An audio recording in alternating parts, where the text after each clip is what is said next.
the delights of spring. Hello there, hope you're well. Let's dive right in with some cooking, shall we? So this is the individual cauliflower cheese idea that I told you about last time.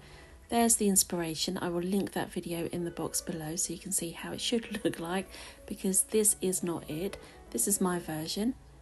He's sprinkling some Parmesan cheese on the top there, so I need to do that. Then cook it, and let's have a look post cooking. I'm actually quite pleased with how this turned out. Cauliflower cheese is quite an ugly dish really, so to have it cooked individually makes it just a little bit elegant. I shall definitely do this again.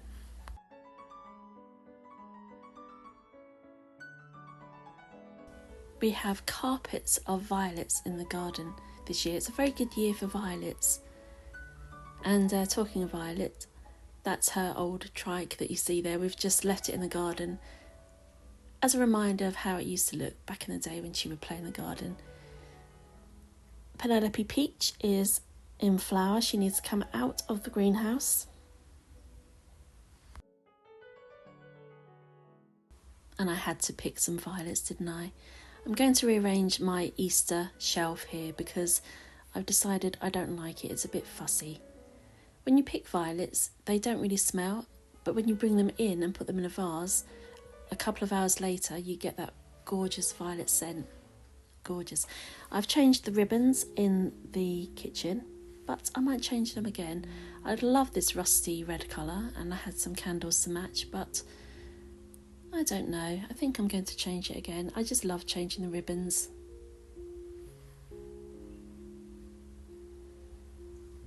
There's my boss. Henry and I call ourselves housekeeping in this house, so I often refer to him as Henry from housekeeping. He keeps an eye on me, make sure I do my chores properly.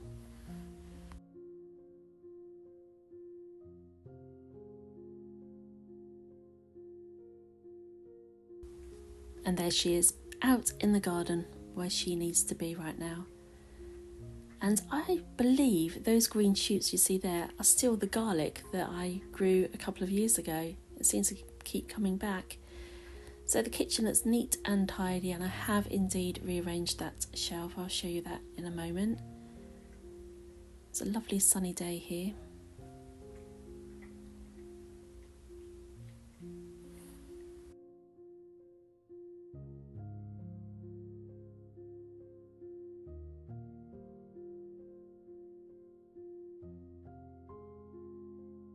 Much happier with that. It's simple, still looks Eastery, but it's less fussy. I like how the shelves look at the moment in the kitchen. I don't really change them a huge amount. It's literally the bottom shelf that gets changed to reflect the season. So I've been sorting out the cups in the cupboard. The left-hand side tend to be the cups and mugs that Bill uses, and you can tell this is my side, flowers and stripes and festiveness. And each week I'll choose a cup or a mug to use throughout the week. And this is my teacup and saucer this week, the Cath Kidston.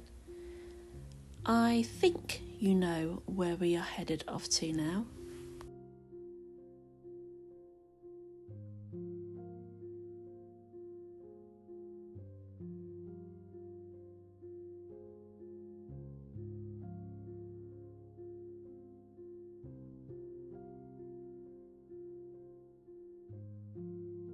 Of course, we're back at the Butt and Oyster. You know how much we love it there. I had quiche with onion rings and some chips, cod and chips for Bill. Then afterwards we took a little stroll. The tide was actually coming in, but quite slowly, so we had time to walk out and have a look and get this shot looking back at the Butt and Oyster, so you can see what it looks like down there. Don't be fooled by the sunshine, it was really cold. But I do love it down here, and it's gorgeous all year round. It does get busy in summer, but my favourite time is the winter. There's just something really special about being here in the winter months.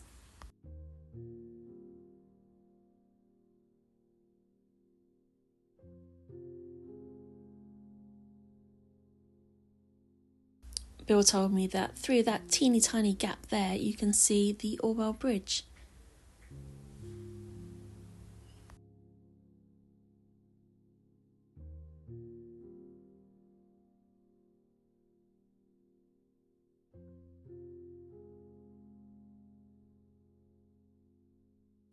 As we made our way home, we decided to stop by Suffolk Food Hall. I didn't film in there because the merchandising team were rearranging some displays, did not want to get in their way or video them while they worked. So I took a few photos, gorgeous roses, and tried to keep out of the way basically.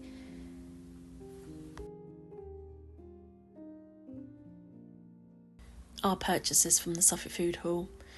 Cannot resist a stripe, I really can't, and I do like their candles, so I've stocked up on those. $7.95 for this jug. I believe it's Gisela Graham. It's going to look really nice with some very wispy flowers in there. On Tuesday, as I washed the wheelie bin, I noticed I was being watched by Robin here. He was very close, so I grated up some cheese and I put it on the grass over there. There it is, the orange splodge. But he didn't go to the cheese, and he just kept really close by to me. So he's there, and I'm going to show you how close I am. He's there, I'm here. And he was just really close. I always think the nice parts of the day, the magical parts of the day, are bits like this where you don't expect to have a robin so close to you. That was just really lovely. I really enjoyed seeing him there. Time for a hat update now. So I have finished it, and this is it. But I can tell you I will not be wearing this for the wedding, and I don't know if I can explain why exactly, because to be honest, it turned out to look how I wanted it to look. When I hold it like this, when it's on, it's slightly different. From some angles it looks okay, from other angles it does not, in my opinion, and therefore I wouldn't be very comfortable to wear it. Maybe it's because I've made it, and I know I've made it, and therefore it doesn't feel like a proper hat. I don't know, I can't explain it, but I do so love those velvet roses. They are so pretty. Let me show you the hat on, and I'll see if I can explain properly what I mean.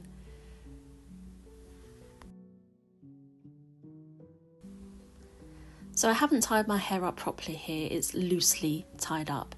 It should be higher, that might help, but yeah, it's just that some angles it looks okay, and then other angles it doesn't, in my opinion, to me, and therefore I would spend all of my time feeling uncomfortable. I actually really do believe it's because I've made it, and I know I've made it, and therefore it doesn't feel like a proper hat. Does that make sense? It also slides a little bit, so I would have to take it off the hairband and attach a hair comb, and to be honest, I spent so much time and effort on this hat. It's time to draw a line under it and say I tried, but I've failed, and at least I gave myself enough time to buy a hat. And I'll keep this. I won't throw it out or anything, but no, I won't be wearing it, I'm afraid. Never mind. I saw this hat on the front cover of the Lady magazine. Oh, be still my beating heart. I love that. But nope, I'm not going to attempt to make that. These are in Waitrose, aren't they gorgeous? I really like those, but no price, so I don't know how much they were. And flowers this week, quite a lot, so you know I found some yellow stickers. The white long stem roses were not reduced, but these are half price, $3.99. Very, very pretty tulips, could not resist. And then another bunch of white roses with some Ostromeria and Gyp, also half price.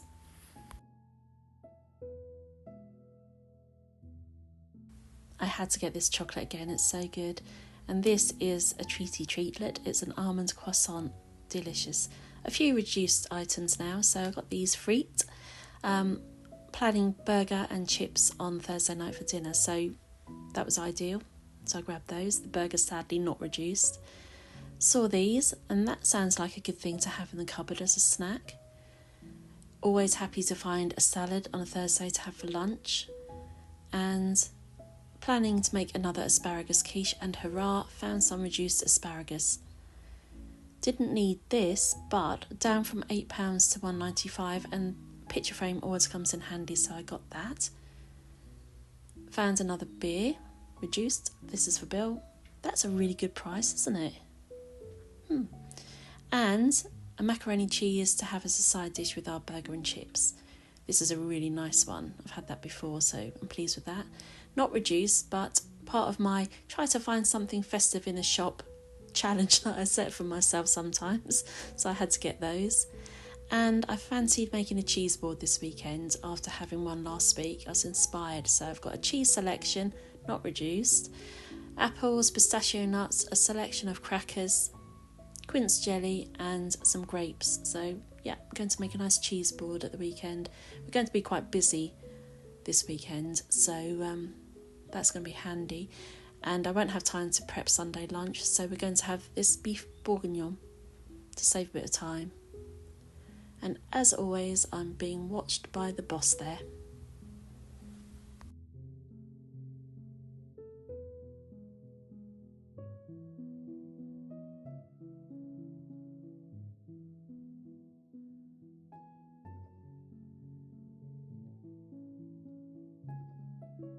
Hyacinth and roses from last week are now in the garden with some foliage from the garden.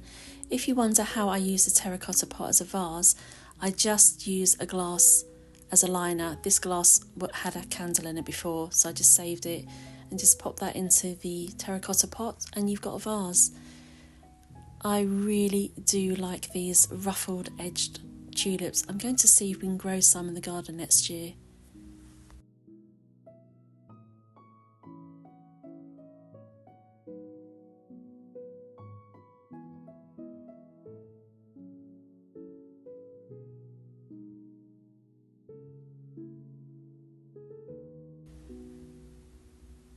Bath time for Henry Cat.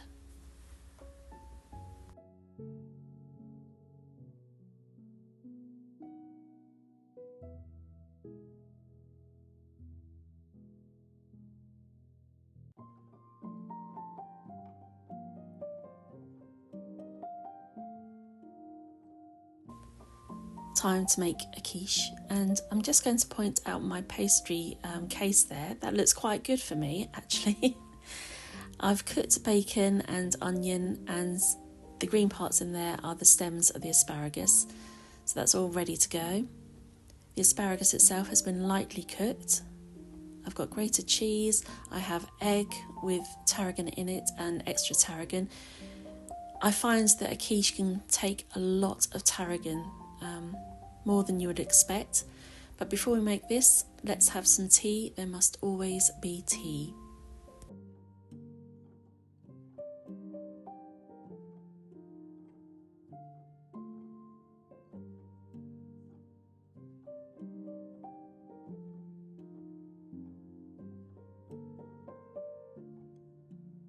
So there it is, ready for the oven. I'm going to try really hard not to overcook it this time. And while that cooks, I'm going to clear up the kitchen and have some breakfast because I'm quite hungry. And what will I have for breakfast today? Well, call me obsessed, but I'm going to have some asparagus. The asparagus has been washed and trimmed. This is the frying pan that I use to steam asparagus. It's got water in there and I just put my steamer on the top. I will either use some foil on the top or a saucepan lid just to keep the steam in as the asparagus cooks. I'm going to toast a ciabatta, which I have here, and then I'm going to have a fried egg on top, and as I don't have any hollandaise sauce, I'm just going to have some shavings of parmesan. So let's get the asparagus steaming. I don't do it too long, so it's got a bit of a crunch and isn't mushy. And I'm just going to put it on the toasted ciabatta here.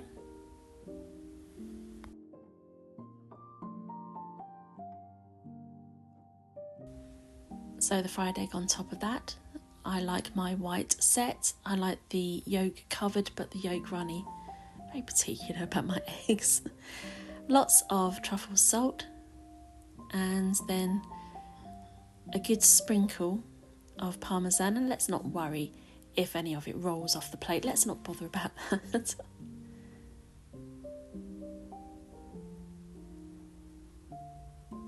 So I've got another cup of tea, and let's have a look at that yolk.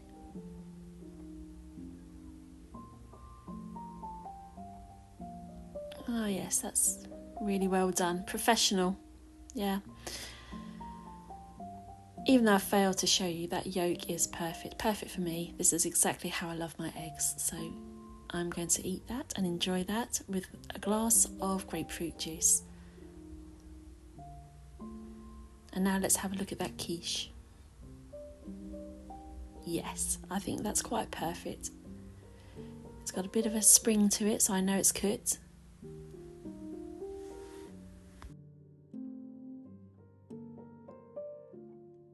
So I've just dropped down the tin so we can look at the pastry, and that is really nicely cooked. I'm very proud of this quiche. It's turned out well. So I've sliced it so it can cool down. I've tried it and it's really good. I'm going to make this a lot this year. I don't have measurements or a recipe because I literally make it up as I go along, but you've kind of seen what I do, so it's an easy one. I'm late with this, but never mind. I'm not sure what type of pumpkin these seeds are for, but knowing me, it will be white or green, so I'm going to try 2 of those. I know that these seeds are for mini white pumpkins because I've quite helpfully written it down. The bag is a bit dusty and some of the seeds look a little mouldy, but not all, so I'm going to give it a try. They should be fine. I'm going to put 2 seeds in each cell, and hopefully in a week or so I should have some green seedlings to show you. I'll keep you posted. Pumpkins are quite easy to grow. I've grown them before. Well, that's it. Thank you very much for watching. I'll see you again soon, and I hope you have a lovely weekend.